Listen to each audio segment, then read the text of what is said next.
আলহামদুলিল্লাহ রব্বিল আলামিন ওয়াসসালাতু ওয়াসসালামু আলা নবিয়িনা মুহাম্মদ ওয়া আলিহি ওয়া আসহাবিহি আজমাইন, আম্মা বা'দ। সকল প্রশংসা মহান মালিক রব্বুল আলামিনের জন্য। দুরূদ এবং সালাম নাজিল হোক তাঁর প্রিয় রাসূল মুহাম্মদ সাল্লাল্লাহু আলাইহি ওয়াসাল্লামের প্রতি এবং তাঁর সকল আলো আসহাবের প্রতি। আল্লাহুম্মা সাল্লি আলাইহিম আল্লাহুম্মা বারিক আলাইহিম। সম্মানিত ভাই ও বন্ধুগণ, ইসলামের অন্যতম একটি সৌন্দর্য হলো পারিবারিক বন্ধন। মুসলমানদের মধ্যে পারিবারিক বন্ধনটা অনেক সুদৃঢ়। পারিবারিক বন্ধন মজবুত মুসলমানদের মধ্যে। অন্য কোনো ধর্মের মানুষের মধ্যে বা যারা ধর্মবিশ্বাস লালন করে না তাদের ভেতরেও পারিবারিক বন্ধন এত বেশি মজবুত দেখা যায় না। দাম্পত্য জীবনে মুসলমানরা অন্য যে কোনো ধর্মের মানুষের চাইতে সুখী, এটা নিছক দাবি নয়, এটা বাস্তবতা। এটি ইসলামের অনেক পুরাতন ঐতিহ্য, এটা অনেক পুরাতন আভিজাত্য মুসলমানদের। কিন্তু ইদানিং আমাদের দেশ সহ আরব দেশগুলোতে এবং গোটা দুনিয়াতে মুসলমানদের মধ্যে পারিবারিক বন্ধনগুলো খুব ঠুনকো হয়ে যাচ্ছে, খুবই দুর্বল হয়ে যাচ্ছে, ভিতগুলো খুব নড়বড়ে হয়ে যাচ্ছে। আগে যেখানে বিবাহ বিচ্ছেদের তালাকের হার ছিল কথার কথা শতকরা 5%, সেটা এখন শতকরা কোনো কোনো ক্ষেত্রে 10%, অর্থাৎ ডাবলে চলে গেছে এবং খুব অল্প সময়ের ব্যবধানে। বাংলা ইনসাইডার নামে একটা অনলাইন নিউজ পোর্টাল আছে বাংলাদেশের, সেখানকার এক রিপোর্টে দেখলাম যে 2016 সালের যে তালাক রেকর্ড হয়েছে বিভিন্ন সিটি কর্পোরেশনে আমাদের দেশে, তার তুলনায় 2017 সালে যে পরিমাণ তালাক রেকর্ড হয়েছে তার সংখ্যা দ্বিগুণ, অর্থাৎ পুরোপুরি ডবল, সরাসরি ডবল হয়ে গেছে। আস্তে আস্তে অবনতির দিকে যায়, ব্যাপারটা এমন না একেবারে ধাপ করে তালাকের পরিমাণ ডবল হয়ে গেছে।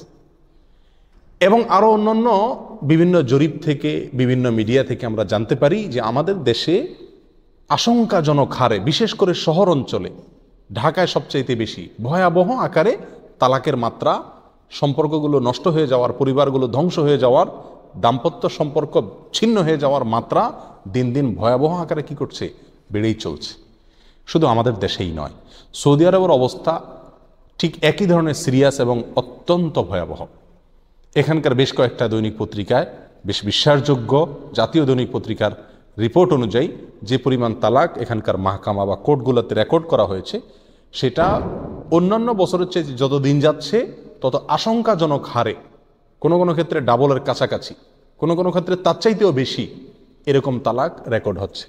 মিশরের একটা জরিপ এবং আরও অন্যান্য কয়েকটা দেশের জরিপ দেখলাম যে একই অবস্থা। আজ আমরা এই জন্য আলোচনা করতে চাই, কেন মুসলমানদের পরিবারগুলো টিকছে না, কেন তালাকের হার বাড়ছে, কেন পারিবারিক বন্ধনগুলো আস্তে আস্তে ঠুনকো হয়ে যাচ্ছে, কেন বিশ্বাসগুলো ধ্বংস হয়ে যাচ্ছে, কেন ঘরগুলো ভেঙে খান খান হয়ে যাচ্ছে, এর কারণগুলো কি। মূল আলোচনা যাওয়ার আগে আমরা একটা হাদিস পেশ করতে চাই, যে হাদিসটি সহিহ মুসলিমে বর্ণিত হয়েছে এবং বর্ণনা করছেন সাহাবী জাবের রাদিয়াল্লাহু তাআলা আনহু। নবী করিম সাল্লাল্লাহু আলাইহি ওয়াসাল্লাম ইরশাদ করেছেন, ইবলিস তার সিংহাসন সে পানির উপরে স্থাপন করে এবং প্রতিদিন সকালে সে তার বাহিনীকে ছেড়ে দেয়, মানুষের সমাজে ঢুকে মানুষকে ক্ষতির দিকে আহ্বান করার জন্য, মানুষকে ধ্বংসের দিকে নিয়ে যাওয়ার জন্য, মানুষকে দিয়ে গুনাহ করানোর জন্য। কারণ শয়তানের মিশনই হলো এটা। তো তার বাহিনীর লোকেরা, তার সদস্যের লোকেরা সবাই ছড়িয়ে পড়ে বিভিন্ন জায়গায়, এবং দিন শেষে সবাই যখন আবার ফিরে আসে, ইবলিস তাদের কাছ থেকে রিপোর্ট নেয়। তো এক শয়তান এসে বলে যে আমি আজকে একটা লোকের টার্গেট করছি, করে তাকে দিয়ে জেনা করায় ছাড়ছি। ইবলিস বলে যে লাম তাসনা আশাই, কিছুই করলা না, জেনা করছে। ও পরবর্তীতে যখন লজ্জিত হবে মাপ চাবে আল্লাহর কাছে, কাঁদবে, আল্লাহ মাফ করে দিবে। আরেকজন এসে বলতেছে আমি একজনকে দিয়ে হত্যা করাইছি, যে লাম তাসনা আশাই, এটাও তেমন কোনো ব্যাপার না, তওবা করলে তো মাফ হবে, মাপ চাবে, বা যাদের লোক হত্যা করছে তাদের সাথে মিউচুয়াল আসলে মাপ সাফ করে দিলে তারা তো একটা সমাধান আছে। আরেকজন এসে বলল যে আমি চুরি করাইছি একজনকে দিয়া, একটার পিছে লাগছি, লোভ দেখায়া তাকে শেষ পর্যন্ত চুরি করে ছাড়ছি। ইবলিস তাতেও খুশি না, বলো যে না, এটাও তেমন কিছু একটা হলো না। আরেকজন এসে বলে যে আমি মা বাবার নাফরমানি করাইছি একজনকে দিয়া, কত বড় জঘন্য অপরাধ। ইবলিস বলে যে এটাও কোনো এমন কিছু তুমি করো নাই, কারণ মা বাবা সন্তানের প্রতি সবসময় দুর্বল, একটু কেঁদে কেটে মাপ চাইলে হাত পাও ধরলেই আবার এটা নর্মালে চলে আসবে। একজন সামনে অগ্রসর হয়ে বলল যে আমি একটা লোকের পিছনে বা দুইটা লোকের পিছনে আমি লাগছি, লাগার পরে তারা স্বামী স্ত্রী ছিল, তাদের মধ্যে বিচ্ছেদ করায়া তারপরে আমি আসছি। ইবলিস তখন ওই লোককে বলে, নাম আন্তা আন্তা আন্ত, হ্যাঁ তোমাকেই আমি খুঁজছি, তুমি কাজের কাজ করছো, যে একটা সংসারকে তুমি বিচ্ছিন্ন করে দিয়েছো, একটি বিবাহকে তুমি ধ্বংস করে দিয়েছো, একটি সম্পর্ককে তুমি নষ্ট করে দিয়েছো, একজন স্বামী স্ত্রীর মাঝে বিচ্ছেদ ঘটায় দিয়ে আসছো, তুমি বাপের বেটার মতো কাজ করে আসছো। কি বুঝলাম এই হাদিস থেকে? একজন স্বামী স্ত্রীর মধ্যে সম্পর্ক ছিন্ন করে দিল, বিচ্ছেদ ঘটায় দিল, তাকে ইবলিস এত মারহাবা দিল। আর আগের যে শয়তানগুলো, তারা তার চাইতে অনেক বড় জঘন্য কাজ করাইছে। তারা যেগুলো করেছে সবগুলো হারাম, জেনা করা, মানুষ হত্যা করা, মা বাবার নাফরমানি করা, চুরি করা, এগুলো সবগুলা স্পষ্ট কবিরা গুনাহ এবং বিশাল বড় বড় হারাম কাজ। সেই কাজগুলাতে ইবলিসের নেতায় ততটা খুশি হয় নাই যতটা খুশি হয়েছে স্বামী স্ত্রীর সম্পর্ক বিচ্ছিন্ন করাতে। কারণ কি? স্বামী স্ত্রীর সম্পর্ক বিচ্ছিন্ন হওয়াটা তো হারাম না, জায়েজ কাজ, কিন্তু তাতেও শয়তান এত খুশি। কারণ হলো নাম্বার এক, একান্ত যৌক্তিক কারণ ছাড়া স্বামী স্ত্রীর সম্পর্ক নষ্ট হয়ে যাক, এটা আল্লাহ সুবহানাহু ওয়া তাআলা মোটেও পছন্দ করেন না। আল্লাহর খুবই অপছন্দনীয় একটি কাজ। আবগাদুল মুবাহ ইলাল্লাহি আত-তালাক। এই হাদিস নিয়ে অনেকে অনেক কথা বললেও বিশুদ্ধ মত অনুযায়ী বিশুদ্ধ। নবী আলাইহিস সালাম বলেছেন, আল্লাহর কাছে যত হালাল বস্তু পৃথিবীতে আছে, যত হালাল জিনিস আছে, তার ভিতরে সবচেয়ে নিকৃষ্ট হালাল, যেটা আল্লাহ পছন্দ করেন না, শুধুমাত্র অনন্য উপায় হবে মানুষ, সেই জন্য এই ব্যবস্থাটা রেখেছেন, তালাক। এর চাইতে অপছন্দনীয় কোনো হালাল আল্লাহর কাছে আর নাই। দ্বিতীয়ত, সম্পর্ক নষ্ট হয়ে যাওয়া, বিবাহ বিচ্ছেদ হয়ে যাওয়া, এটা যদিও মূলগতভাবে একটা হালাল কাজ না, হারামের কিছু নাই, কিন্তু এটার কিছু কিছু পরিণাম জঘন্য জঘন্য হারাম কাজের চাইতেও আরো মারাত্মক পর্যায়ে চলে যায়। আগের শয়তানগুলো একজনকে দিয়ে এক একটা অন্যায় কাজ করাইছে, কিন্তু পরের শয়তানে স্বামী স্ত্রীর মধ্যে সম্পর্কটাকে বিচ্ছিন্ন করে দিছে। এর ফলে কি হয়েছে? তাদের যে সন্তান আছে, এই সন্তানগুলো চিরকালের জন্য, বেশিরভাগ ক্ষেত্রেই, হাতে গোনা দুই একজনকে আল্লাহ হেফাজত করেন, বেশিরভাগ ক্ষেত্রেই এই সন্তানগুলো আর কি হয় না, মানুষ হয় না। হয়তো তাদের স্বপ্ন ছিল ছেলেটাকে হাফেজ বানাবে, আলেম বানাবে, নামাজি বানাবে, মেয়েটাকে ভালো বানাবে, একটা স্বপ্ন তাদের ছিল। এগুলো হয় উচ্ছন্নে চলে যায়, খারাপ কোনো রাস্তায় পা বাড়ায় এবং চিরতরে নষ্ট হয়ে যায়। তাহলে একটা প্রজন্ম ধ্বংস হয়ে যায় অনেক ক্ষেত্রে একটি বিবাহ বিচ্ছেদ থেকে। এই জন্য শয়তান এটাকে এত বেশি কি করে, আপনার ওয়েলকাম করে এবং এত বেশি সে খুশি হয়। প্রিয় ভাইয়েরা, যত তালাকের ঘটনা ঘটে আমাদের দেশে সহ সারা পৃথিবীতে, আমার ব্যক্তিগত অভিজ্ঞতা হলো বেশিরভাগ মানুষ তালাক দেওয়ার পরে, সেটা স্বামী হোক আর স্ত্রী হোক, যার পক্ষ থেকেই তালাকের ঘটনা ঘটুক না কেন, একটা পর্যায়ে এসে তারা বুঝতে পারে যে কাজটা তারা সঠিক করেন নাই। তখন তারা বলে আমরা আবার ফিরে আসতে চাই, ফিরিয়ে নিতে চাই, উপায় কি আছে? অনেক ক্ষেত্রে আর কোনো উপায় নেওয়ার থাকে না।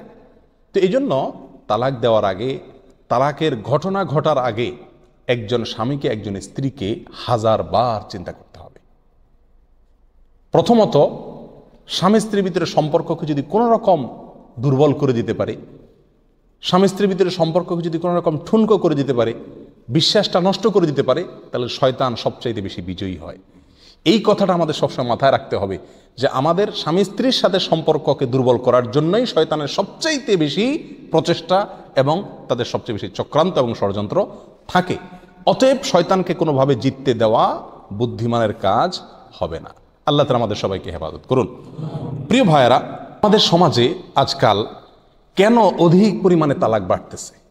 এই যে বিবাহ বিচ্ছেদের পরিমাণ দিন দিন তরতর করে বেড়ে চলছে, সম্পর্কগুলো টিকছে না, এর কারণগুলো কি?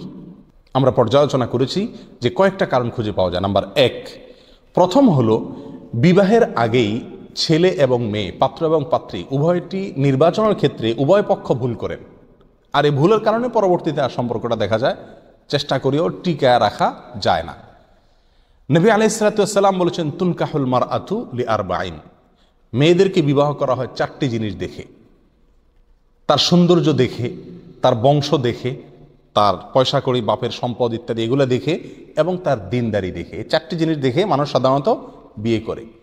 এই 4টির ভিতরে আমরা প্রথম 3টাকে খুব গুরুত্বের সাথে দেখি।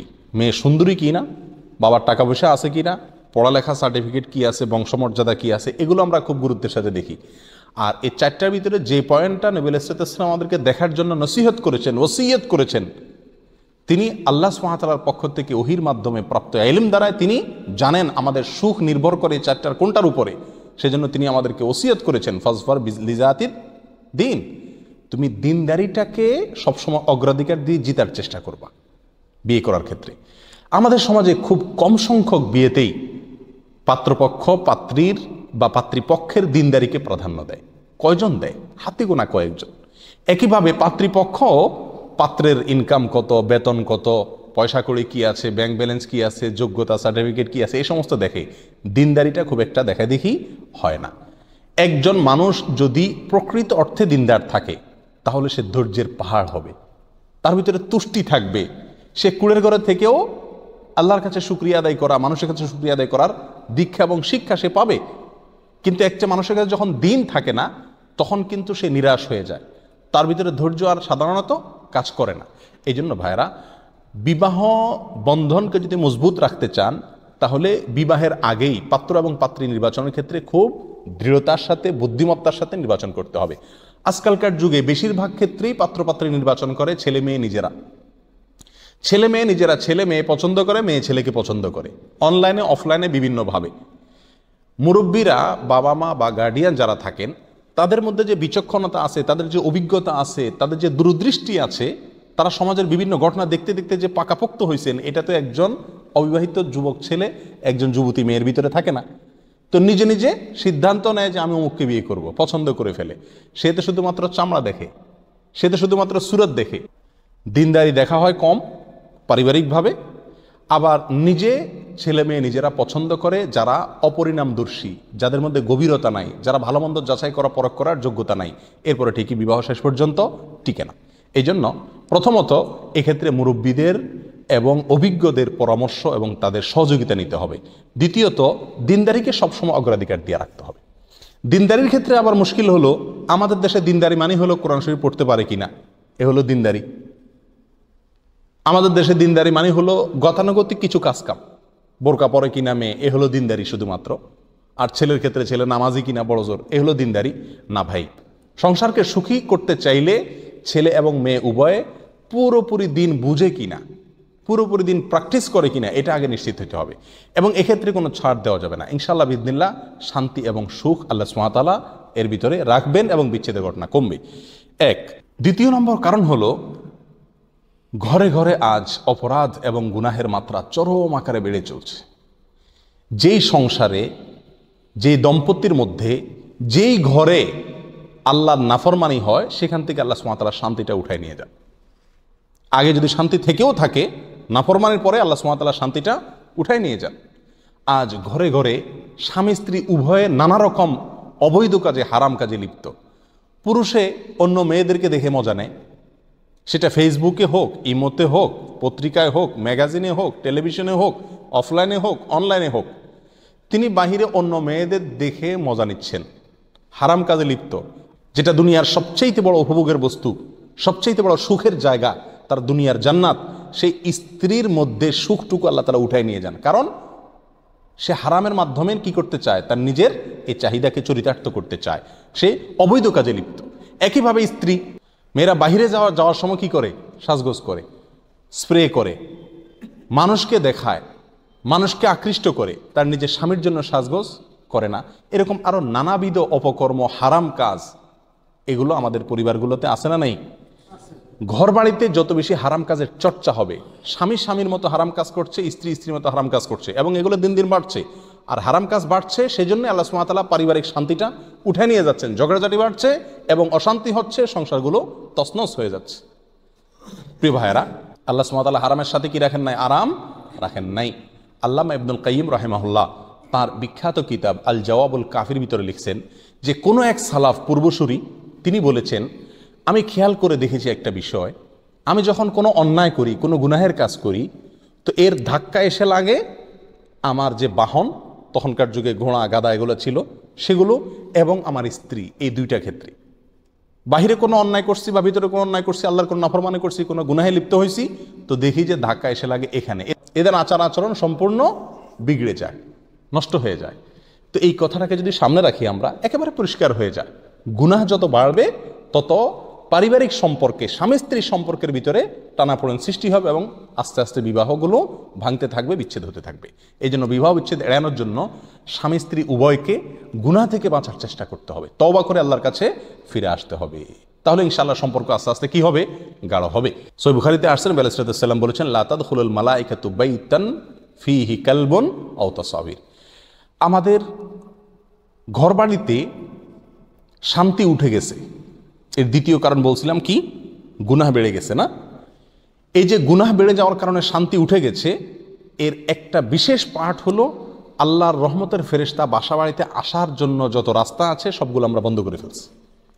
রহমতের ফেরেশতা আসার যত দরজা ছিল, রাস্তা ছিল, আমাদের পরিবারগুলোতে বেশিরভাগ ক্ষেত্রে আমরা সেগুলো সব কি করছি? বন্ধ করে ফেলছি। আল্লাহর ফেরেশতারা রহমত নিয়ে আসছেন না। তো রহমত এবং অনুগ্রহ, দয়া নিয়ে, শান্তি নিয়ে যদি আল্লাহর ফেরেশতারা না আসেন, তো অশান্তি শুরু হয়ে যায় এবং বিবাহ টিকে না। সহিহ বুখারী হাদিসে আসছে, নবী আলাইহিস সালাম বলেছেন, লা তাদখুলুল মালাইকাতু বাইতান ফীহি কালবুন আও তাসাবির। ওই ঘরে আল্লাহর ফেরেশতারা, অর্থাৎ রহমত নিয়ে যে ফেরেশতারা আসেন, তারা প্রবেশ করেন না যেই ঘরে কোনো ছবি আছে, অথবা আপনার কোনো কুকুর আছে, মানুষের আঁকা কোনো ছবি আছে, প্রিন্টেড কোনো ছবি আছে, কোনো মূর্তি আছে। আজ এমন ঘর বাড়ি খুঁজে পাওয়া কঠিন হয়ে যায় যেখানে শোপিচের নামে, যেখানে শুধুমাত্র শোভাবর্ধনের নামে শোকেসে বিভিন্ন রকমের মূর্তি রাখা হয়নি, বিভিন্ন রকম পুতুল টুতুল এগুলো সাজায় রাখা হয়নি, ছবি টাঙ্গায় রাখা হয়নি। এগুলো আজকে ঘর বাড়িতে বোঝাই হয়ে গেছে কি যায় নাই? দিন যত যাচ্ছে বাড়ছে, আর আল্লাহর রহমতের ফেরেশতা আসা বন্ধ হয়েছে। শুধু এই একটি পয়েন্টই না, আল্লাহর রহমতের ফেরেশতা বাসা বাড়িতে প্রবেশ না করার আরও বহু কারণ আছে। সেই কারণগুলো সবগুলো আমাদের সমাজে আজকাল পাওয়া যাচ্ছে, যার কারণে আল্লাহর রহমতের ফেরেশতা নিয়ে ফেরেশতাও আসছেন না, রহমতও আসছে না, আর সম্পর্কগুলো আস্তে আস্তে কি হচ্ছে? ধ্বংস হয়ে যাচ্ছে। আল্লাহ তাআলা আমাদেরকে ফিরে আসার তৌফিক দান করুন। তাহলে দ্বিতীয় কারণ হলো স্বামী স্ত্রী উভয়ে অথবা যে কোনো একজন গুনাহে লিপ্ত থাকার কারণে ঘরে রহমতের ফেরেশতা আসতে বাধা দেয়, এরকম কাজকর্ম করার কারণে ঘরগুলো থেকে কি হয়ে যাচ্ছে ভাই? শান্তিগুলো উঠে যাচ্ছে, পরিবারগুলো ভেঙে যাচ্ছে, সম্পর্কগুলো নষ্ট হয়ে যাচ্ছে, শয়তান খুশি হচ্ছে, শয়তানের দলনেতা সবচেয়ে বেশি বাহবা দিচ্ছে, মুসলমানদের সবচেয়ে বেশি ক্ষতি হয়ে যাচ্ছে। আজ এই পরিবারগুলো কি হওয়ার মাধ্যমে? ঠুনকো হয়ে যাওয়ার মাধ্যমে, পারিবারিক বন্ধনগুলো ঠুনকা হয়ে যাওয়ার মাধ্যমে এবং পারিবারিক সম্পর্কগুলো ছিন্ন হওয়ার মাধ্যমে। নাম্বার 3, কেন তালাক বাড়ছে? কেন ঘরে ঘরে বিবাহ বিচ্ছেদের পরিমাণ বাড়ছে? এর তৃতীয় কারণ হলো স্বামী অথবা স্বামীর পরিবারের পক্ষ থেকে কঠোরতা। বেশিরভাগ তালাকের ক্ষেত্রে এই পয়েন্টটার বিরাট বড় ভূমিকা থাকে। হয় স্বামী বা পুরুষ লোকটা সবসময় মনে করে যে আমি হলাম কি? কিং, আর সে হলো চাকরানি। কতটা নির্বোধ! আপনি যদি আপনার স্ত্রীকে চাকরানি হিসাবে ট্রিট করেন, তাহলে তো আপনি চাকরানির স্বামী হলেন। আর যদি তাকে রানী হিসাবে ট্রিট করেন, তাহলে তো আপনি রাজা হলেন। তো আপনি যদি আপনার স্ত্রীর সাথে চাকরানির মতো আচরণ করেন বা চাকরানি মনে করেন তাকে, তাহলে আপনি চাকরানির স্বামী, নিজের মর্যাদা নিজেই কমাইলেন। আর যদি তাকে রানীর মতো মর্যাদা দেন, তাহলে আপনি রানীর স্বামী মানে রাজা, নিজেকে মর্যাদা দিলেন। তো এই জিনিসটার বড় অভাব হয়ে গেছে। আমরা অনেকেই এখনো পর্যন্ত সেই সেকেলে চিন্তা, সেই পুরাতন চিন্তা, সেই অসুস্থ চিন্তা, সেই ভুল চিন্তার ভিতরে আছে। ইসলাম নারী জাতিকে মর্যাদা দিয়েছে। কীরকম মর্যাদা দিয়েছে? মায়ের মর্যাদা বাবার চাইতে বেশি। নবী আলাইহিস সালাম মেয়েদেরকে বেশি ভালোবাসতেন, ছেলের তুলনায় মেয়েদেরকে সবসময় অগ্রাধিকার দিয়ে রাখতেন। ইসলামের জন্য প্রথম শহীদ হয়েছেন একজন নারী। নারীদের অনেক ভূমিকা ইসলামের উন্নয়নের জন্য, কল্যাণের জন্য অনেক অবদান রয়েছে। আল্লাহ নবী সাল্লাল্লাহু আলাইহি সাল্লামের কাছে নারীরা বেশি প্রিয় ছিলেন। তিনি তার জীবনের শেষ ওসিয়তগুলোর ভিতরে অন্যতম ওসিয়ত করেছেন, ফাস্তাউসু বিন-নিসাই খায়রা, মেয়েদের ব্যাপারে তোমরা ভালো আচরণ করবা তাদের সঙ্গে, এ ব্যাপারে আমার কাছ থেকে ওসিয়ত নাও। ওসিয়ত করে গেছেন তিনি। আর সেখানে আমরা বেশিরভাগ ক্ষেত্রেই একটা মেয়ে যখন তার পরিবার থেকে বাবা মা ভাই বোন সব কিছুকে ছেড়ে চলে আসে আপনার ঘরে, তখন সে কতটা অসহায় হয়ে যায়। তার যত ভুল হোক, আন্তরিকতার সাথে, মহব্বতের সাথে তাকে বুঝাই নেওয়া, এই মানসিকতা আজকাল একেবারে কমে গেছে। অনেক সময় দেখা যায় স্বামী যদি মোটামুটি লাইনেরও থাকে, তো স্বামীর মা বাপ এরা জুলুম করে এবং এই অত্যাচার অবিচার করতে করতে করতে এক পর্যায়ে সম্পর্কটাকে এত তিতা করে ফেলে যে সম্পর্ক আর টিকানো সম্ভব হয় না। এই জন্য ভাইরা, যে সমস্ত পুরুষেরা মেয়েদের প্রতি কঠোর, যে সমস্ত পুরুষের পরিবারেরা মেয়েদের প্রতি কঠোর, তারা আল্লাহকে ভয় করুন। বেশিরভাগ মায়েরা আমাদের দেশে পুত্রবধূর সঙ্গে আচরণ করে শত্রুর মতো। ইল্লা মান রাহিমা রব্বি, ভালো যারা তাদের কথা ভিন্ন। কিন্তু নিজের মেয়েটার বেলা আবার চিন্তা হলো যে আমার মেয়েটা যেন তার শ্বশুরবাড়িতে ভালো থাকে। কথিতই আছে একটা প্রবাদ যে এক মা বলতেছিলেন যে আমার ছেলেটার মতো অমানুষ দুনিয়াতে নাই, বউর কথা ছাড়া আর কোনো কথা শোনে না, তবে আমার মেয়ের জামাইটা আবার ফেরেশতার মতো একটা ছেলে পাইছি, আমার মেয়ে যা বলে তা শোনে। তার মানে নিজের মেয়ের বেলা যা কামনা করেন অন্য মেয়ের বেলায় সেই কামনাটা বেশিরভাগ মায়েরা করেন না। ওয়াল্লাহি এটা বিশাল বড় জুলুম। বহু মায়েরা অনেক বড় নেককার হওয়ার পরে ধরা পড়ে যাবেন শুধুমাত্র পুত্রবধূর প্রতি জুলুমের দৃষ্টিভঙ্গি থাকার কারণে। অনেক মেয়েরা ভাবিদের প্রতি খবরদারের মন মানসিকতা, জুলুমের মন মানসিকতা রাখার কারণে তারা আল্লাহর কাছে কি হয়ে যাবে, ধরা পড়ে যাবে।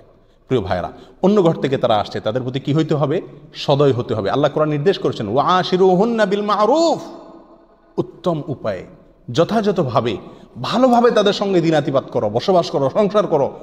মন্দ উপায়ে সংসার করা যাবে না, কঠোর হওয়া যাবে না, দুর্ব্যবহার করা যাবে না, দুরাচরণ করা যাবে না, খোঁটা দেওয়া যাবে না, খোঁচা দেওয়া যাবে না, তাদেরকে ছোট করা যাবে না, তুচ্ছতাচ্ছিল্য করা যাবে না, গালমন্দ করা যাবে না, জুলুম অবিচার করা যাবে না, মাকে দিয়েও করা যাবে না, বোনকে দিয়েও করানো যাবে না, নিজেও করতে পারবেন না, আপনার পরিবারের কোনো সদস্য করতে পারবে না। খবরদার, নবী আলাইহিস সালাম ওসিয়ত করে গেছেন, ফাস্তাউসু বিন নিসাই খায়রা, তোমরা আমার কাছ থেকে ওসিয়ত গ্রহণ করো, উপদেশ গ্রহণ করো। আমি ওসিয়ত করে যাচ্ছি, মেয়েদের ব্যাপারে তোমরা ভালো কথা বলবে, ভালো আচরণ করবে, তাদের সাথে দুরাচরণ করবে না। কত বড় কথা। সম্মানিত ভাইরা, এই তালাক এবং সম্পর্ক নষ্ট হওয়ার, বিবাহ বিচ্ছেদ হওয়ার অন্যতম কারণ হলো পুরুষ বেশিরভাগ ক্ষেত্রে কঠোর হয়ে যান, আর পুরুষের যে পরিবার তারাও কি হয়ে যায়, বেশিরভাগ ক্ষেত্রে কঠোর হয়ে যান। এটা ঠিক, একজন স্ত্রী তিনি মানুষ, ফেরেশতা না। অনেক খারাপ অভ্যাস তার ভিতরে থাকতে পারে, অলসতা থাকতে পারে, অবহেলা থাকতে পারে, দুর্বলতা থাকতে পারে, থাকাটাই স্বাভাবিক। এবং আপনি বলবেন ডাম, সে যাবে বাম, আপনি বলবেন ভালো, সে বুঝবে মন্দ। কারণ নবী আলাইহিস সালাম নিজেই বলেছেন তাকে সৃষ্টি করা হয়েছে পাঁজরের বাঁকা হাড্ডি থেকে, এবং তিনি এও বলেছেন নবী আলাইহিস সালাম, তুমি যদি বাঁকা হাড্ডি বেশি সোজা করতে যাও তাহলে ভেঙে যাবে। অতএব একেবারে আমার স্ত্রীকে আমি একবারে টাইট করে ফেলবো, সোজা ফেরেশতা বানায় ফেলবো, কেন সে এরকম, এটা থাকতে পারবে, এটা হবে না, অসম্ভব। তার বাঁকা নিয়েই আপনাকে কি করতে হবে, সংসার করতে হবে। তবে একেবারে বাঁকা রেখে দিতেও বলা হয়নি, আস্তে আস্তে আস্তে আস্তে তাকে লাইন আনার চেষ্টা করতে হবে, কিন্তু কঠোরতা করা যাবে না। এই কঠোরতার কারণে অধিকাংশ বিবাহগুলো কি হয়ে যায়, ভেঙে যায়। প্রিয় ভাইয়েরা, একটা বিষয় যদি আমরা খেয়াল করি, স্ত্রীদের প্রতি আমাদের কঠোরতা অনেকখানি কমে যাবে। সেটা হলো বেশিরভাগ পুরুষেরাই ছোটলোকি করে আমাদের সমাজে। ভারত, বাংলাদেশ সহ আমাদের সমাজে বেশিরভাগ পুরুষেরাই ছোটলোকি করে। শ্বশুরবাড়ির থেকে চাহিদাটা অনেক লম্বা থাকে, জিহ্বাটা অনেক বেশি থাকে। এত ছোট লোক, শ্বশুরবাড়ি থেকে কি দিল, কি না দিল, কি আসলো, কি না আসলো, কেন দিল না, এতটুকু কেন দিল, এটা দিল কেন, ওইটা দিল না কেন, এত নিকৃষ্টতম আচরণ করে বলাই বাহুল্য। ইসলাম যদি বলতে চায় এখানে, তাহলে আমরা বেশিরভাগ পুরুষেরা ধরা পড়ে যাব। ইসলামের দৃষ্টিতে আপনার স্ত্রী আপনার দোষ ধরতে পারে যে তুমি আমাকে এই ভালো তরকারি দিয়ে খানা দাও নাই কেন, তোমার পয়সা আছে তাও তুমি বকুলগিরি কেন করলা, ভালো করে বাজার করো নাই কেন। আপনার খানা নিয়ে আপনাকে জেরা করতে পারে আপনার স্ত্রী, সেই অধিকার ইসলাম তাকে দিছে। কিন্তু আপনি শ্বশুর বাড়ির কোনো খাবার নিয়ে, তোমার বাপ মা এটা কী করলো, বাসি তরকারি দিছে, হ্যাঁ ভালো মাছ আনে না, এটা আসলি ইলিশ না, তিজারি ইলিশ, নকল ইলিশ, এটা খানা হলো না কি, অমুকের শ্বশুরবাড়ি দেখছি কি সুন্দর খানা, এই যে ছোট লোকগুলো করেন, শরীরের দৃষ্টিতে আপনাকে শ্বশুরবাড়ির কাছ থেকে আপনি খানা তলব করার বা খানা যাচাই করার, বাছাই করার বা স্ত্রীকে জেরা করার কোনো অধিকার আপনাকে দেয়ই নাই। আপনি সেখানে খানার প্রাপকই না, আপনি মেহমানের খাতাই নেই। আমাদের দেশে সবচেয়ে বড় মেহমান জামাই হলে কি হবে, শরীরের দৃষ্টিতে অন্য 10টা মেহমানের সাথে জামাইয়ের সাথে খুব একটা ডিফারেন্স নাই। আপনি সেখানে লম্বা লম্বা আশা করতেছেন, কোন আশা? অনেক ক্ষেত্রে সম্পর্কগুলো নষ্ট হয়ে যায় এই সমস্ত আশার কারণে এবং চাহিদার কারণে। এই জন্য এগুলো কমাইতে হবে এবং মনে রাখতে হবে, একজন মেয়েকে একজন বাবা ছোটবেলা থেকে বিয়ের উপযুক্ত হওয়া পর্যন্ত মানুষ করতে কি পরিমাণ পয়সা খরচ হয়েছে তার পিছনে, তার চিকিৎসা, তার খাদ্য, তার বাসস্থান, তার পড়াশোনা, সব কিছু রেডি করে একজন মেয়েকে রেডি করে দিচ্ছে। 20 বছর 22 বছর বয়স হওয়া পর্যন্ত কত লক্ষ টাকা, কত শ্রম, কত রাতের ঘুম হারাম করে তারপরে এই সন্তানটাকে, মেয়েটাকে মানুষ করছে। এরপরে আপনি বিয়ে করে নিয়ে আসতেছেন, কেমন যেন আপনাকে এটা মালিক বানাই দিল, ঠিক না? ঠিক। আপনার বাড়িতে এসে একজন কাজের বুয়া কাজ করে, 3 বেলা খায়, তাও টাকা 2000-3000 দেওয়া লাগে।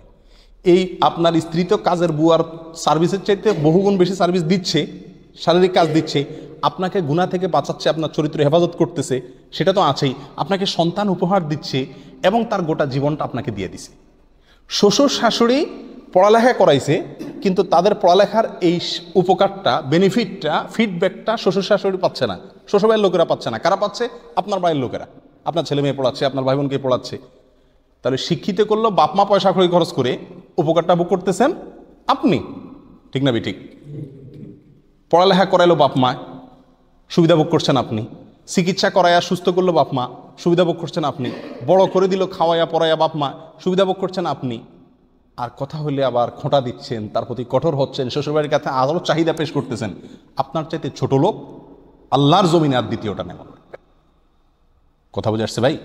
মা বোনদের পক্ষ থেকে, মহিলাদের পক্ষ থেকে, নিজের পরিবার পক্ষ থেকে কোনো সময় চাপ থাকে, সেগুলোকে পুরুষের মতো পুরুষ হলে ট্যাগেল দেওয়ার মতো ক্ষমতা থাকতে হবে।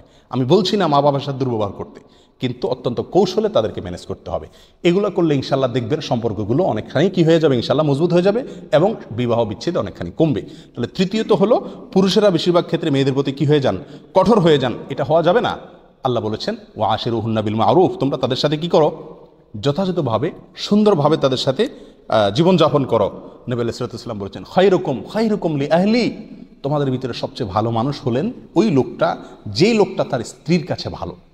ও আনা খায়রুকুম লি আহলি, আর আমি তোমাদের মধ্যে পরিবারের কাছে, স্ত্রীর কাছে সবচাইতে ভালো। নবী আলাইহিস সালাম বলছেন যে আমি তোমাদের মধ্যে নিজের পরিবারের কাছে সবচাইতে ভালো। আমার পরিবারের কাছে জিজ্ঞেস করে দেখো, তারা আমার উপরে সবচেয়ে বেশি সন্তুষ্ট, তাদের কাছে আমি সবচাইতে ভালো। তার মানে নিজের স্ত্রীর কাছে ভালো থাকা, এটা একজন পুরুষের জন্য কর্তব্যের অংশ এবং তার প্রতি সদাচরণ করতে হবে, তাকে খুশি রাখার চেষ্টা করতে হবে। হাদিসে আসছে 3 জায়গায় মিথ্যা বলা জায়েজ আছে। আপনার হাদিসটা অনেকেই জানেন, মাশাআল্লাহ, সুবিধারগুলো বেশিরভাগই জানা আছে আমাদের। হাদিসে আসছে নবী আলাইহিস সালাম বলেছেন 3 জায়গায় মিথ্যা কথা বলা জায়েজ আছে। তার ভিতরে একটা হলো বউয়ের কাছে মিথ্যা কথা বলা জায়েজ। এই হাদিসকে অনেকে আবার ভুল বুঝে, এই জন্য ওই মনে করেন বাজার করে নিয়ে আসে, বউয়ের জন্য শাড়ি একটা নিয়ে আসছে 1000 টাকা দিয়ে, তো আইসা বলে 2000 টাকা। কেন? বউয়ের সাথে মিথ্যা কথা বলতে জায়েজ আছে। তো বউ যখন জানতে পারে বা ফতুরা বা ভাউচার দেখতে পারে, তখন তো এবার পুরো বিশ্বাসটাই নষ্ট হয়ে যায়। এরা এই হাদিসটা আসলে ভালো করে বুঝে নেই। বউয়ের সাথে মিথ্যা কথা বলা জায়েজ বলতে, বউকে আপনি পাম্পট্টি দেওয়ার জন্য মিথ্যা কথা বলতে পারেন, তুমি চাঁদের মতো। অসম্ভব, চাঁদের মতো মানুষ হয় নাকি? এটা একটা মিথ্যা কথাই হলো, কিন্তু এটা জায়েজ আছে। কার সাথে? বউয়ের সাথে। উফ, এইরকম স্বাদের তরকারি আমার জন্মে আমি খাই নাই। আরে বহুত তরকারি খাইছি, কি রাঁধো তুমি, মাশাআল্লাহ। এটা মিথ্যা কথাই বললেন। এটা কি আছে? জায়েজ আছে। কার সঙ্গে? স্ত্রীর সঙ্গে। কত মজবুত সম্পর্কটা! আল্লাহ তাআলা এবং তার রাসূল স্বামী স্ত্রীর সম্পর্ককে কত মজবুত করতে চাইছেন, যে এখানে মিথ্যা কথা বললে হলেও একজন আরেকজনের প্রতি আস্থা তৈরি করার সুযোগ ইসলাম দিয়েছে। কথা বুঝে আসছে ভাই? এই জন্য সবসময় খেয়াল রাখতে হবে, মেয়েদের প্রতি নরম হতে হবে। কি হইতে হবে? নরম এবং কোমল হইতে হবে। ডক্টর আয়েজ আল কারনি হাফিজাহুল্লাহ, সৌদি আরবের বিশ্ববিখ্যাত আলেম এবং ওলামায়ে কেরামের কাছে খুবই গ্রহণযোগ্য একজন ব্যক্তি, তিনি তার এক আলোচনায় বলেছেন, আমি শুনেছি। তিনি বলেন যে আমার কাছে একটা ব্যবস্থাপত্র আছে, এটার উপরে যদি আমল করেন তাহলে সারা দুনিয়াতে ঘরে ঘরে যে স্বামী স্ত্রী যে ঝগড়াঝাটিগুলো শুরু হয়েছে, এই ঝগড়াঝাটিগুলো অনেকাংশেই কমে যাবে। তিনি বলেন যে আমি এই ব্যবস্থাপত্র বহু লোককে দিছি, আমার বহু ছাত্রকে দিছি, তারা এটার উপর আমল করছেন, এটাকে অ্যাপ্লাই করছেন, তারা আমাকে জানাইছেন যে তাদের পারিবারিক সম্পর্ক মজবুত হয়ে গেছে, আগের চাইতে ঝগড়াঝাটি কমে গেছে। কি সেটা? তিনি বলেছেন, আপনি যখন আপনার স্ত্রীর সাথে ঝগড়াঝাটি হবে, তখন স্ত্রী যা বলে স্বামী হিসাবে আপনি শুধুমাত্র নিচের দিকে তাকে চুপ করে থাকেন এবং এটা ছোট বাচ্চার মতো হয়ে যান। শিক্ষকের সামনে ছাত্র যেরকম হয় এরকম হয়ে যান, বলো হ্যাঁ ঠিকই বলছো তুমি, আসলে আমার অন্য হয়ে গেছে, আল্লাহ আমাকে মাফ করো, আস্তাগফিরুল্লাহ, এটা আমার করা উচিত হয় না, বহুত বড় ছোট লোকই হয়ে গেছে, আসলে কিন্তু আপনি অন্যায় করেন নাই, হা ভুয়া কথা বলতেছে। তারপরও তার সাথে আপনি শুধু তাল মিলান। কিছুক্ষণ তাল মিলানোর পরে দেখবেন যে একেবারে ওই যে আপনার ফনা ধরা সাঁফে যেরকম ছিল, ওখান থেকে ফনা ছেড়ে একদম মাটির মতো মিশে যাবে। এই কিছুক্ষণ আপনি একটু থাকেন নরম হয়ে, দেখবেন যে নরম হয়ে গেছে না? এবার ঠান্ডা মাথা আপনি বলেন, যেটা কোনো কথা বললা তুমি, এবার আপনি যত কথা বলেন দেখবেন ইনশাআল্লাহ আর কি হবে না, অসুবিধা হবে না, সেও সংশোধন হয়ে যাবে আর ঝগড়া বাড়বে না। আর সে যদি আপনাকে একটা বলে আপনি আরেকটা বলেন, এরপরে শুরু হবে বক্সিং, সেখান থেকে শুরু হবে সম্পর্ক বিচ্ছেদ। আরেকটা ঘটনা বলি, একজন বিশ্ববিখ্যাত আলেম, ওনার কাছে এক লোক আসছে, এসে বলছেন যে হুজুর, আমার বউটা বাসায় গেলেই আমি এত কষ্ট করে বাইরে থেকে আসি, শুরু হয় ঢুকার পরেই শুরু হয় তার ঝগড়া, গেউ গেউ গেউ গেউ সারাক্ষণ। কতক্ষণ মানুষ ঠিক থাকতে পারে? আমার তো ভয় হয় যে আমি কখন অঘটন ঘটাই বসে। বাসায় ঢুকলে গেউ গেউ শুরু করে দেয়। আমার একটা উপায় বাতায় দেন, একটা আমল দিয়ে দেন যাতে আমার বউর এই গেউ গেউ থেমে যায়। তো তিনি বললেন যে তোমাকে একটা আমল বাতায় দিচ্ছি। আমলটা হলো, তুমি যখন বাসায় ঢুকবা, ঢুকার আগ দিয়া কলিং বেল টিপার আগ দিয়া একটু দাঁড়াইয়া একটা কথা চিন্তা করবা। সেটা কি? চিন্তা করবা যে আমার বাসায় একটা কুত্তা আছে, মারাত্মক একটা ঘেউ ঘেউ করা কুকুর আছে, এই কথাটা মনে করবা, শুধু মাথায় আনবা। এরপরে বাসায় ঢুকবা। বাসায় ঢুকার পরে যখন ঘেউ ঘেউ করবে তখন তুমি ওইটা মনে করবা, ও কুকুর তো, কুকুর তো মানুষ দেখলে ঘেউ ঘেউ করে, খালাস। ওই কথা মনে করে তুমি চুপচাপ থাকবা। তো লোকটা এটার উপর আমল করছে। প্রথম দিন ঢুকছে, ঢুকার পরে যথারীতি স্ত্রীর ঝগড়া শুরু হয়েছে কোনো একটা ইস্যুতে। তো যখনই ঝগড়া শুরু হয়েছে সঙ্গে সঙ্গে হুজুরের কথা, ওই আলেমের কথা মনে ওঠে। সে চিন্তা করলো যে হ্যাঁ ঠিকই তো, কুকুর তো মানুষ দেখে গেগু করে, কেউ এটা জবাব দেয় নাকি, এই কথা মনে করে সে মিটমিট করে হাসা শুরু করছে। এখন স্ত্রী ঝগড়াঝাটি বাদ দিয়ে বলছে, ব্যাপার কি, তুমি হাসতেছো কেন? প্রতিদিন আমার সাথে ঝগড়া করে, আজকের ঝগড়া না করে উল্টা হাসতেছে, তামাশা কি, কাহিনী কি? বহুত জোরাজোরি বলে না, একদিন যায়, 2 দিন যায়, কি আমি ঝগড়া করলে সে উল্টা হাসে, আরো ঝগড়া তো হচ্ছেই না, বরং আরো হাসতেছে। তো স্ত্রী জোরাজোরি করার পরে ধরার পরে বলতেছে, দেখো আসলে কাহিনী হলো এই।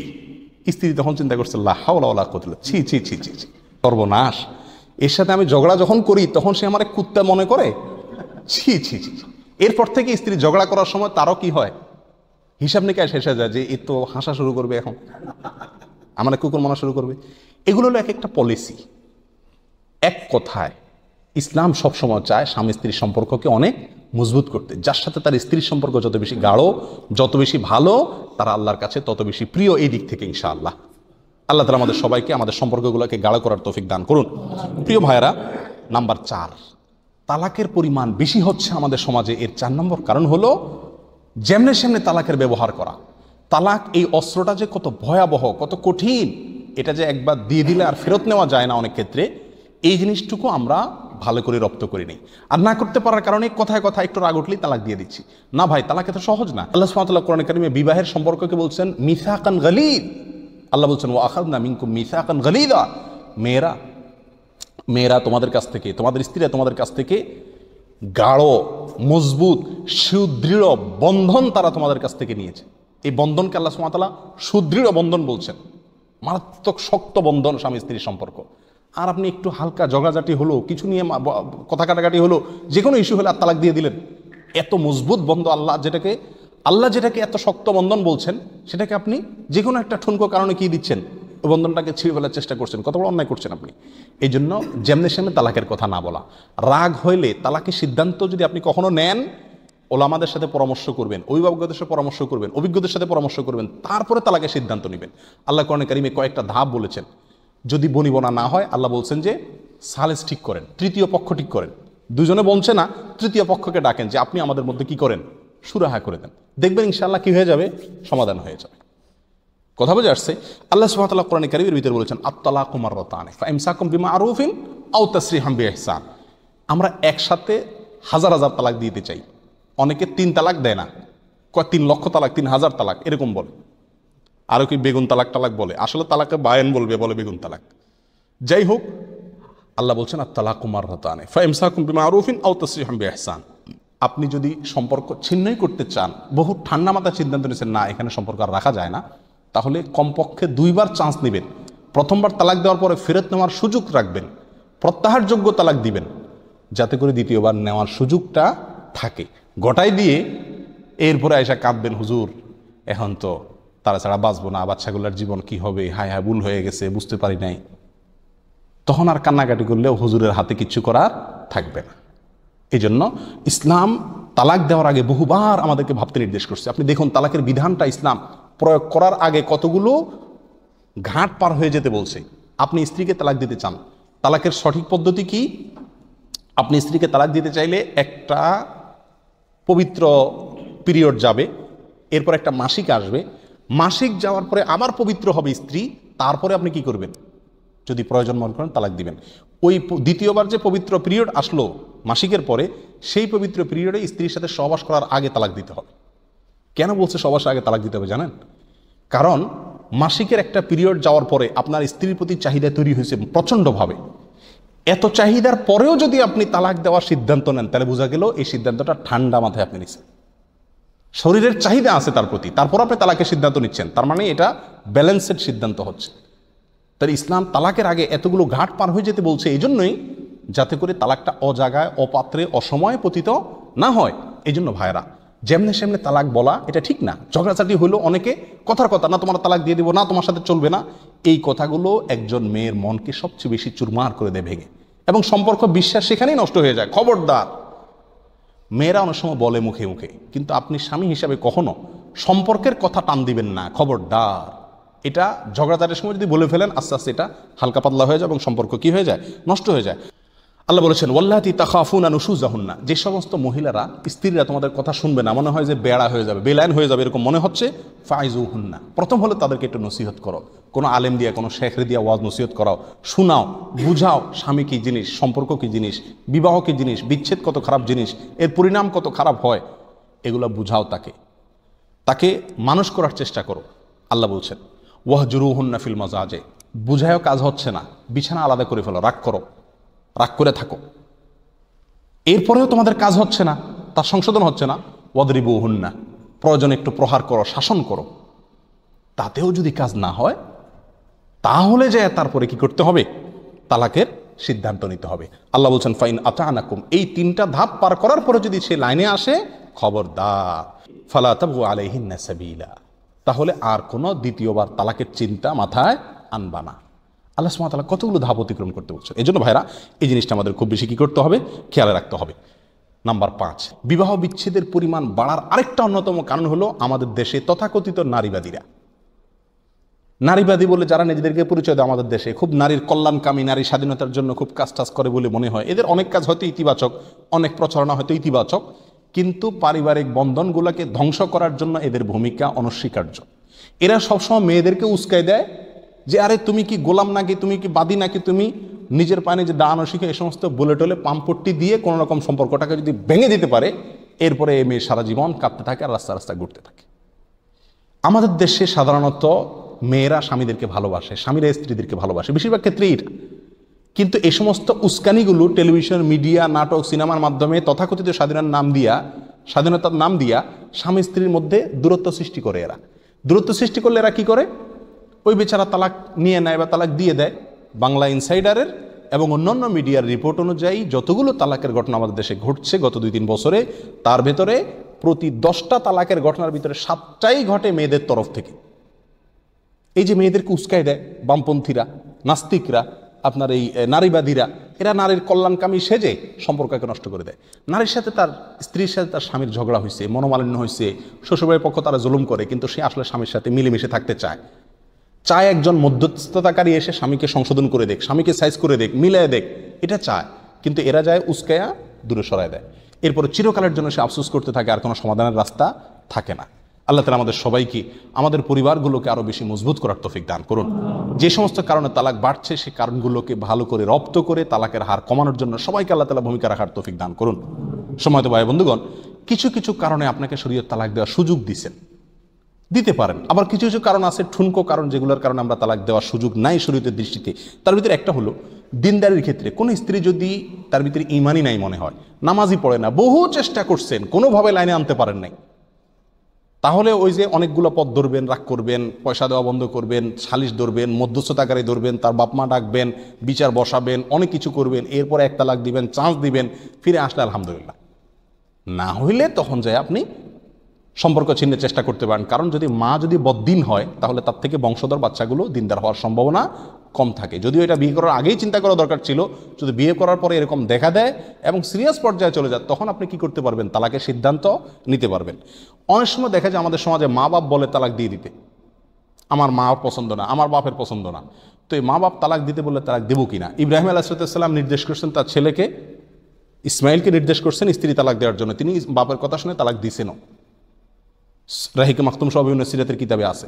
ওমর রাদিয়াল্লাহু তাআলা নির্দেশ করছেন তার ছেলেকে স্ত্রীকে তালাক দেওয়ার জন্য, তিনিও তার বাবার নির্দেশে তালাক দিয়েছেন। তাহলে আমরাও কি আমাদের বাপ মার নির্দেশে আমাদের স্ত্রীদেরকে তালাক দেবো কিনা? এক্ষেত্রে বিশুদ্ধ এবং বেশিরভাগ ওলামায়ে কেরামের সিদ্ধান্ত হলো না। কারণ ইব্রাহিম আলাইহিস সালাম ছিলেন আল্লাহর নবী, আর ওমর রাদিয়াল্লাহু তাআলা ছিলেন বিচক্ষণ মানুষ। সাধারণভাবে আমরা বাপ মার কথা শুনে স্ত্রীকে তালাক দেওয়া জায়েজ হবে না। যদি বাপ মা যৌক্তিক কারণ দেখায়, প্রমাণ দেখায় যে হয়তো মাত্র স্ত্রীর চরিত্র খারাপ, এটা যৌক্তিক কারণ দেখাতে পারে, তাহলে অবশ্যই বাপ মার কথা মানা জরুরি। আর যদি দেখা যায় না, বাপ মার নিজের পছন্দের কারণে শুধুমাত্র আপনার প্রতি এই নির্দেশ জারি করছে, ওই মেয়ের প্রতি অবিচার করতে পারবেন না আপনি মা বাপের কথা মানতে গিয়ে। কারণ মা বাপের কথা ততক্ষণ মানা যাবে যতক্ষণ পর্যন্ত আল্লাহর কোনো নির্দেশ অমান্য করা না লাগে।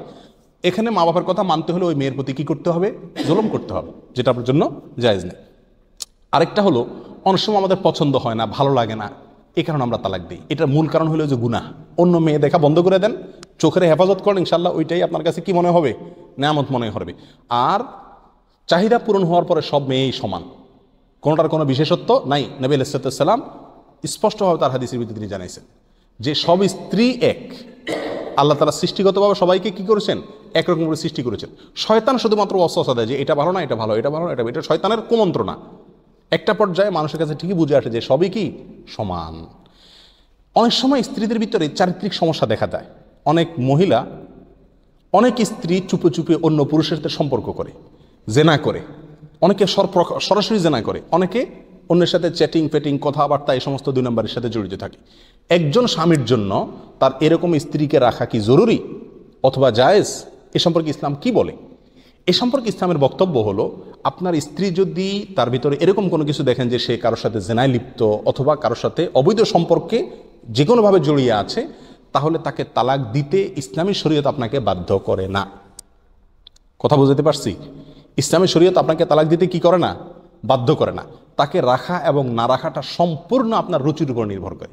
আপনি প্রাথমিকভাবে চেষ্টা করবেন তাকে সংশোধন করার। যদি সংশোধন করার সম্ভাবনা না থাকে অথবা আপনার মনে হয় না এর সাথে আমার মনের মিলটা আর হবে না, তাহলে সেক্ষেত্রে আপনাকে ইসলাম স্বাধীনতা দিয়েছে, আপনি চাইলে তাকে কি করতে পারেন? তালাক দিতে পারেন। কথা কি বুঝাতে পারছি? অনেকে মনে করে না, স্ত্রী যেহেতু একবার নষ্ট হয়ে গেছে, এমনকি স্ত্রী যদি কোনো পুরুষের সাথে ভেগে যায়, সেখানে 2-4 মাস থেকেও আসে, তারপরও যদি আপনার কাছে আসে, সে আপনার স্ত্রী থাকবে।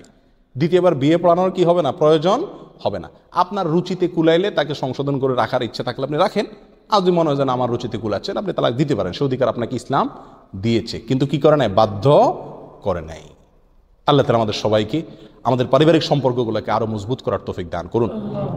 ধৈর্য, অল্পে তুষ্টি এবং একে অন্যের প্রতি কৃতজ্ঞতা আদায় করার যে বড় বড় গুণ একজন মুসলমানের মধ্যে থাকা উচিত, সেগুলোর অভাবের কারণে আজকে সমস্যাগুলো দেখা দিচ্ছে। আল্লাহ তাআলা আমাদের সবাইকে এই সমস্ত ভালো গুণগুলো, ধৈর্য এবং তুষ্টি, অল্পে তুষ্টি এবং একে অন্যের প্রতি কৃতজ্ঞতা আদায় করা, একে অন্যের ভালো গুণগুলো দেখা, এই ভালো ভালো গুণগুলো আল্লাহ তাআলা আমাদের সবাইকে দান করুন। জাযাকুমুল্লাহ ওয়া আখিরু দাওয়ানা আলহামদুলিল্লাহি রাব্বিল আলামিন।